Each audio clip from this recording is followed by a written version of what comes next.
විනාශයේ ගම්පහ දිස්ත්‍රික්කයට අදාළව විශාල කරදර ගොඩක් ඒකට ගොඩ වෙන්න හේතු වුණේ දනුගම්මුවේ සහ ගායල කියන ගංගාවලදී සහ කැලණිගඟේ ඉඩාරේ යනවාලේ ඒ වගේම උතුරින් මහෝය එළදොර රහා එනජාලේ ගම්පහ දිස්ත්‍රික්කයේ විවිධ තැන්වල අඩි 10 15 පමණ විශාල ප්‍රමාණයේ වතුර එක්රැස්වීමක් සිදු වෙලා ගෙවල් දොරවල් විනාශ වෙලා මිනිසුන්ට යන්නේ නැති විශාල ප්‍රමාණයක් පවුල් 10කට පමණ දිස්ත්‍රික්කයේ විතරක් වගේ කොළඹ දිස්ත්‍රික්කයේ ඇතැම් පළාත්වල ඒ රාජ්‍යායන පළාතේ විනාශයට පත් වුණා කියලා කියන්න පුළුවන්. ඒ වෙලාවේදී අපි බලාගෙන දේවල් කරලා විවිධ සංවිධාන රජයේ ග්‍රාමත්ම ප්‍රශංසනීය ලෙස ඒ කටයුතු කරන දුන්නා.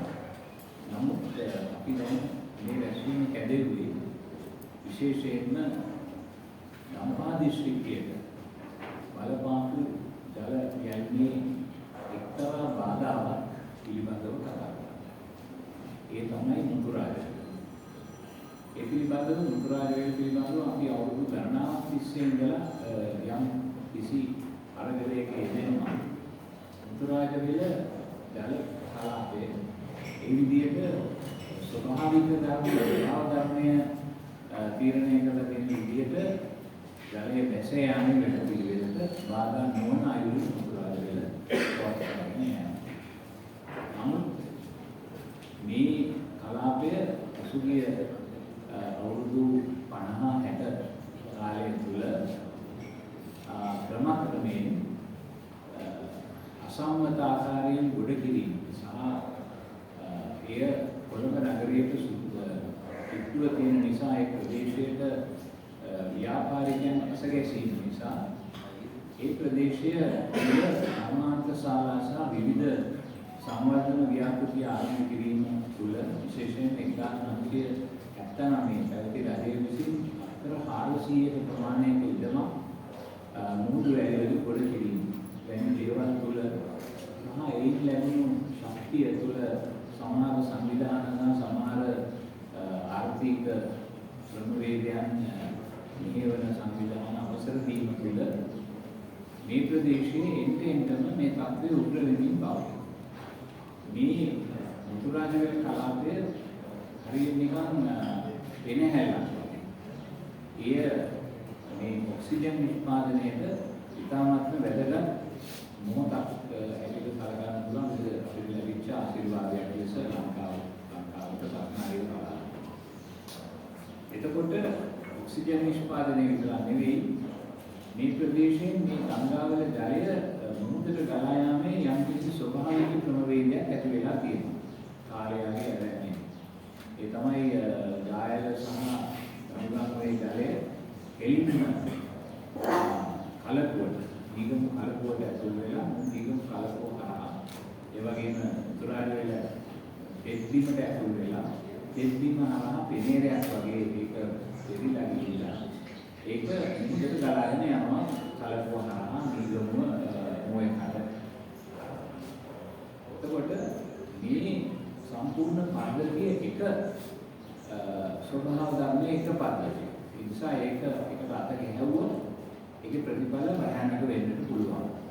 මේ ගැන අවබෝධයක් අපිට ආවේ ඊට අවුරුදු 7-8කට පෙර එක්තරා ධර්මාන්ත ආයෝජකයෙක් ලංකාවේ ආයෝජකයෙක් එක්තරා සමාගමක් විසින් නැවත වරක් තත්පර 400ක් ගොඩ කරන්න සැලැස්මක් සකස් කරලා හදිස්සියෙම වන සංරක්ෂණයට අයිති වෙලා තිබිච්ච මේ ප්‍රදේශයේ තිබිච්ච බෝඩ් ගලවා දාලා ඒ වල මේ පෞද්ගලික දීපලකී කියලා හැමතැනම බෝඩ් ගහන්න පටන් ගත්තු අවස්ථාවක්.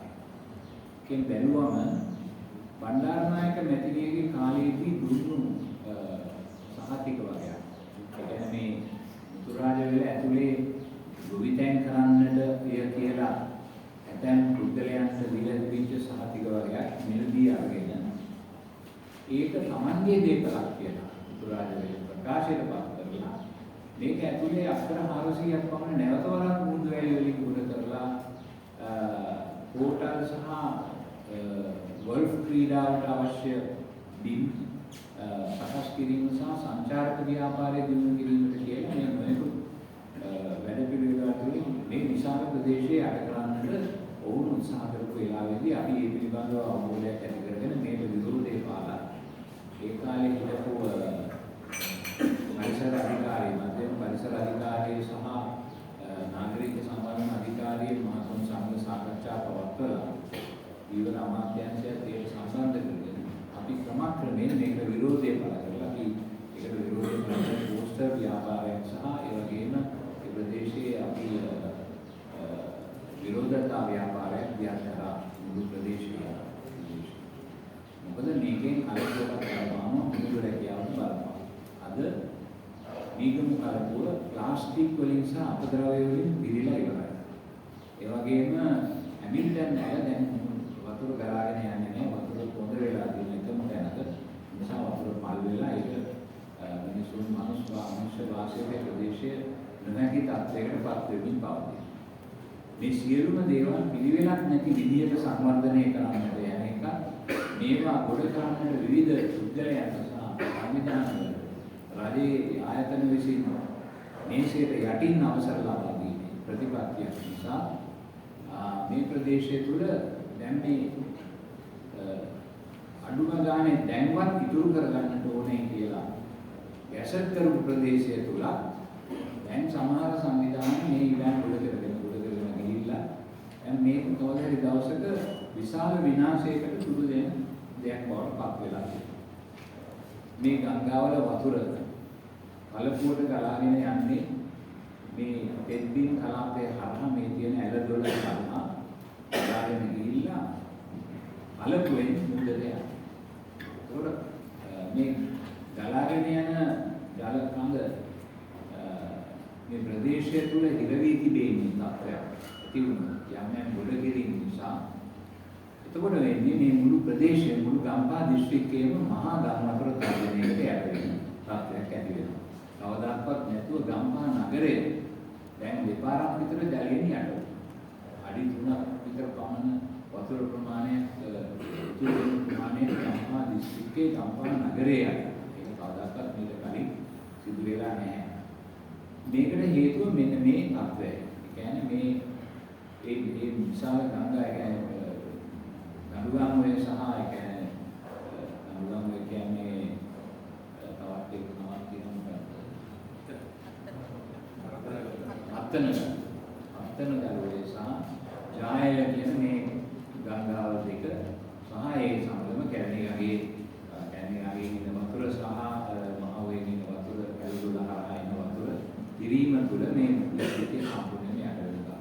ඒ වගේම මේ හයිවේ එක කියන්නේ අධිවේගී පාර සකස් කිරීමේදී මේ අධිවේගී පාරත් කුරුණෑගල යන අධිවේගී පාර සකස් කිරීමේදී සමහර විට වතුර ගලාගෙන යන ස්වභාවික ක්‍රමවේද හරියට බලන්නේ නැතුව ගොඩ කිරීම තුළ මේ අධිවේගී මාර්ග අතර තියෙන ප්‍රදේශය ඊටත් වඩා ලොකු ගානකට ඉදිරියේදී යට වෙන්න පුළුවන් කාරණයක් තියෙනවා. මේ මිනිසුන්ගේ ජනවාස සම්පූර්ණයෙන්ම විනාශ වෙනවා.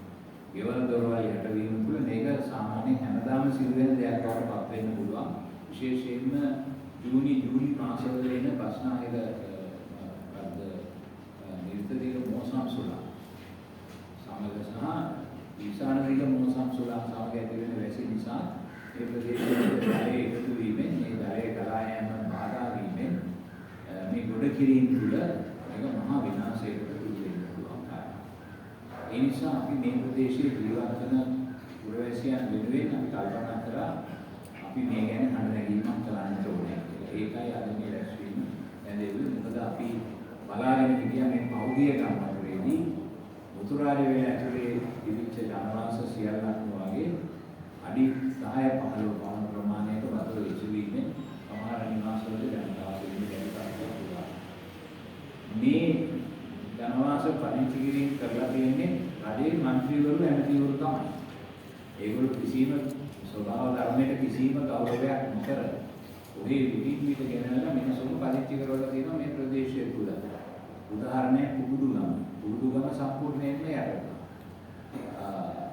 එතන පොඩි පල්ලියක් තියෙනවා. පල්ලිය ළඟ අඩි 2.5 3ක් වතුර තිබුණා. ඒ වගේම ගෙවල් වල සමහර තැන්වල අඩි 10ක් විතර වතුර තියෙන ප්‍රමාණයට වතුර තිබුණා. ඉතින් මේ මිනිසුන්ට ජීවත් වෙන්න බැරි වුණා. සෑහෙන දවස් ගානක් යනකම් ඔවුන්ව බලා ගන්නට අපිට සිදු වුණා පාසල් වල දාලා.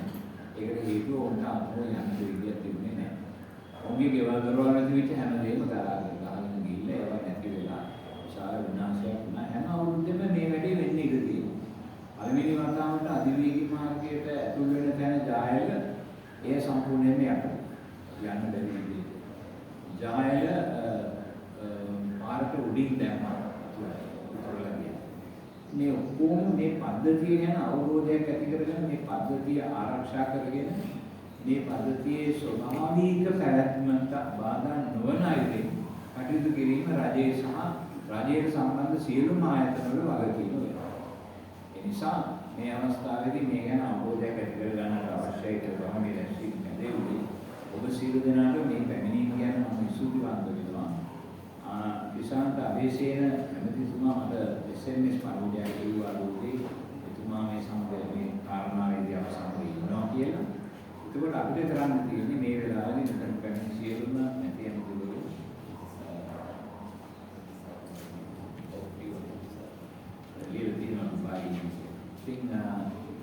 ඔබ සියලු දෙනාම ඉතාමත්ම ආදරයෙන් සහ ගෞරවයෙන් මේ අගරාජ්‍ය මැදුරට පිළිගන්නවා. අපි මේ අවස්ථාවට සහභාගී වෙන අනිකුත් රජයේ සංවිධානවල බලධාරීන් මහතුරු මහත්මියන් සියලු දෙනාම ඉතාමත්ම ආදරයෙන් මේ අවස්ථාව පිළිගන්නවා. අපි දැන් සාකච්ඡාවාරය ආරම්භ කිරීම සඳහා දිනුෂ නායකව මහත්මයාට ආරාධනා කරනවා. Program